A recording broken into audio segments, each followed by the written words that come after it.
వచ్చిన వేదిక పెద్దలకు అలాగే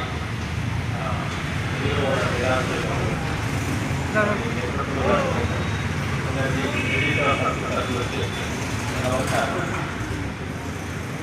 ఉండాలి ఒక్కరు తెలుసు అపరాధాలు ఉంటాయి. అటువంటి వ్యక్తి వీడియోలో హరి కుమార్ అయితే ఉంది, ప్రసాద్ అయితే ఉంది, డాక్యుమెంటేషన్ టైప్లో చేస్తే చాలా అద్భుతంగా చేశారు. వారికి మా ప్రత్యేక ధన్యవాదాలు. ఎందుకంటే ఎవరైనా చూస్తానే యాక్చువల్గా చాలా మంది కూడా గుడ్డా వెంకటరెడ్డి ఎవరైనా తెలియదు. ఉయ్యాలవాడ నరసింహారెడ్డి అనేది సినిమా వచ్చింది కాబట్టి ప్రతి ఒక్కరికి కూడా సినిమా పరంగా ఉయ్యాలవాడ నరసింహారెడ్డి ప్రతి ఒక్కరికి కూడా తెలుసు. మనమైతే ఇప్పటి జనరేషన్ చెప్పడం ఏమంటే చిరుతలు, పక్షులు ఇవన్నీ కూడా సెంటర్స్లో పెట్టారు. కానీ ఇటువంటి వ్యక్తులు చూస్తే గుడ్డా వెంకటరెడ్డి అయితే మాత్రం ఆయన చేసిన ఎవరికైనా సహాయం కరువు కాలంలో అనుకున్న విషయాలు అయితే ఎవరు ఇతను అనేది చూస్తానే అందరికి అర్థమవుతుంది.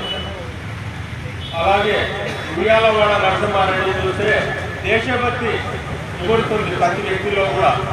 కాబట్టి ఇప్పుడే లాస్ట్ టైము యోగి వేమన విగ్రహాలు కూడా మన కార్పొరేటర్లు అందరూ కూడా సహకరించారు.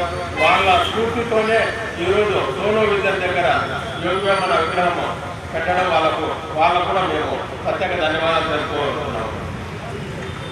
కాబట్టి ఈ కార్యక్రమం కూడా నెక్స్ట్ గుడ్డా వెంకటరెడ్డి అయితే ఉంది, ఉయ్యాలవాడ నరసింహారెడ్డి విగ్రహాలు అయితే ఉంది, ఖచ్చితంగా మనం పెట్టి తీరాలి. అది ఆల్రెడీ పర్మిషన్ అంటున్నారు కాబట్టి పర్మిషన్ ఉంటే మనకు ఈజీగా అయిపోతుంది. కాబట్టి అది సర్కారులో కూడా పెట్టుకున్నాము. ఈ అవకాశం ఇచ్చిన ప్రతి కార్యక్రమానికి నా ధన్యవాదాలు. Thank you very much.